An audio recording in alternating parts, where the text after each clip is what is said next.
सबगोटे प्रणाम करै छी। हम गीता मलिक। आइ हम एकटा भैरव बाबा के गीत लऽ कऽ एलहुँ हैं। सबगोटे सुनियौ, सबगोटे लाइक करब, कमेंट करब, शेयर करब और चैनल के सब्सक्राइब जरूर करब।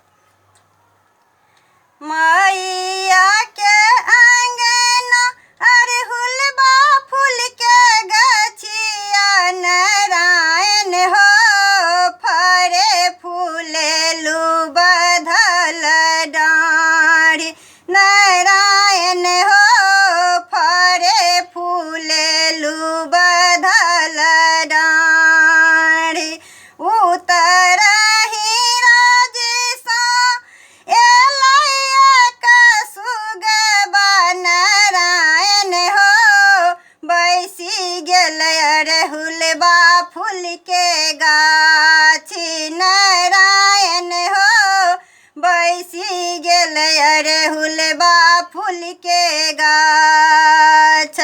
फर नहीं खाई छै सुगबा फूल नहीं खाई छै नारायण हो डाढ़ी पाती करै सकना चूर नारायण हो डाढ़ी पाती करै सकना चूर।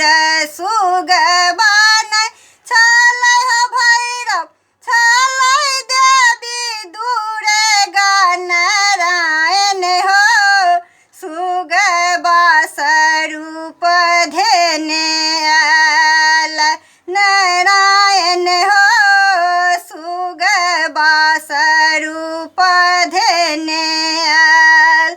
मैया के अंगना अड़हुलबा फूल के गछिया नारायण हो फरे फूलेलु बधल डाढ़ी।